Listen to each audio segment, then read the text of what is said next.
Alors, je voulais vous présenter Bruno Fortier, architecte, urbaniste. Sur Internet, j'ai trouvé beaucoup de qualificatifs très intéressants. On vous traite d'amoureux des villes. Il n'y a pas que des bonnes choses. Hein. Dans les villes? Non, sur Internet. Ah.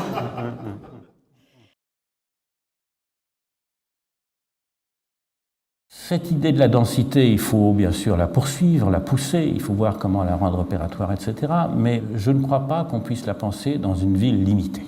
Il faut continuer à penser une ville ouverte et la penser plus adroitement, de manière plus approfondie, plus sophistiquée qu'on ne l'a fait jusqu'ici. Et donc ces projets du Grand Paris me semblent avoir été un peu courts sur ce plan. Alors c'est là que moi j'ai été assez intéressé parce que Antoine Grimbach et Jean-Robert Mazot ont inventé. Il me semble que cette histoire de Paris-Rouen-Le Havre, toute utopique qu'elle soit, est la seule histoire des 10 équipes qui ait tenté de donner une dimension économique. L'idée, je crois, n'a jamais traversé la tête de Grimbach, on le lui a reproché, de dire qu'on allait faire une ville continue, bien étalée, de Paris jusqu'au Havre. Il s'agit simplement de voir si cet axe peut prendre une autre dimension. Bon. Donc c'est dans ce contexte qu'on travaille. Bon, il se trouve que je travaillais depuis 10 ans au Havre, donc ça me va très bien. Moi, je pense qu'il faut faire ce pari. On nous demande de voir comment ça pourrait marcher un projet de développement conjoint de la ville et du port. Vous avez cette grande île qui s'appelle l'île de la Citadelle, ici, cette grande presqu'île des États-Unis qui est là, les bassins 19e sur lesquels on a commencé, Bernard Reichen a fait sa grande opération de centre commercial, après un concours qu'on a monté. Actuellement, vous avez une gare années 30, art déco, etc., qui est assez lourde, mais qui est inscrite à l'inventaire. Très peu de foncier pour développer un quartier d'affaires un jour autour de la gare, et une voie ferrée qui coupe la ville en deux. Donc la question, c'est est-ce qu'on garde la gare en place ou est-ce qu'on la met ailleurs? On repère très vite, au milieu de cette ville, cette île de la Citadelle, qui est très très belle, au centre. Donc on se dit, commencer par faire venir une école de la marine marchande, un centre européen de logistique, enfin inventer des choses à cet endroit-là qui sont pertinentes par rapport à cet endroit-là. La Citadelle est une adresse très repérable et très, très convenable si on veut le faire.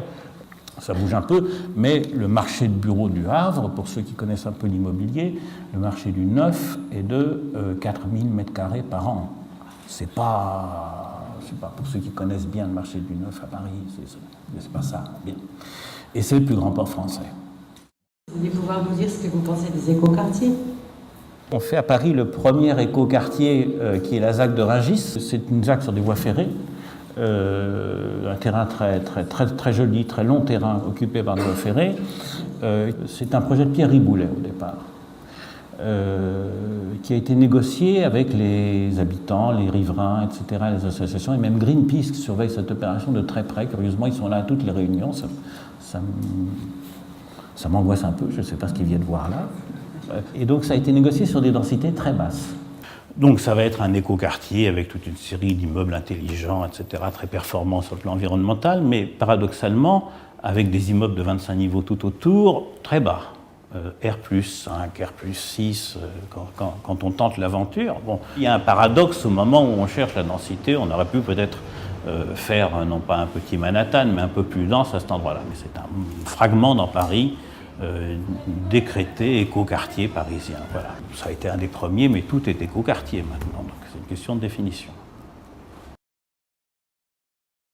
Vous connaissez la rue Watt autrefois, peut-être vous avez vu les photos anciennes, c'était des colonnes doriques en fonte avec des claires-voies de voies ferrées qui passaient dessus. La SNCF a anticipé l'arrivée un jour du TGV, c'était il y a 15 ans, ils ont fait passer des nappes de poutres beaucoup plus épaisses qui ont baissé le gabarit de la rue d'1 mètre, et non plus à claire-voie mais opaque. Vous avez cette rue qui est devenue toute noire, il n'y a plus la lumière du soleil qui tombe à travers les poutres. Vous ne pouvez pas toucher au sol parce qu'il y a l'égout de la Bièvre. L'égout de la Bièvre est à 20 cm au-dessous. Vous ne pouvez pas toucher aux murs de moellons latéraux parce que tout s'effondre. Vous ne pouvez pas toucher aux poutres nouvelles SNCF parce qu'ils ont mauvais caractère et ils vous interdiront d'y mettre même une punaise. Et refaites-nous la rue Watt. Donc c'était assez marrant.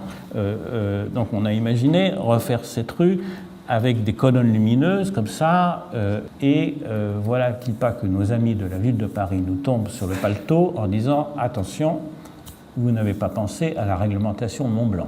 La jurisprudence Mont-Blanc impose de bourrer tout ça de lumière. Donc il faut éclairer comme dans un grand magasin. Et évidemment, tous les faits théâtrales de ces colonnes lumineuses étaient perdus. Et donc, on a dû faire beaucoup de travail diplomatique auprès de la ville de Paris pour obtenir qu'au moins la nuit, ce n'est pas le cas le jour, on ait l'éclairage que l'on souhaitait. Le fond du problème, c'est que nous sommes mus par une situation qui est une situation où on a une grande fragilisation des programmes architecturaux dans leur substance profonde et une grande vivacité des techniques d'usage de la ville, au contraire. Un bon symbole de ça, ça n'est qu'un symbole, c'est la manière dont on utilise la lumière. On fait des choses magnifiques en lumière. Cette transformation des villes par la lumière, qui est au fond rien du tout. On n'a rien transformé, sauf qu'on a tout transformé à partir de rien. C'est un bon symbole de la situation européenne, pas du tout de la situation mondiale.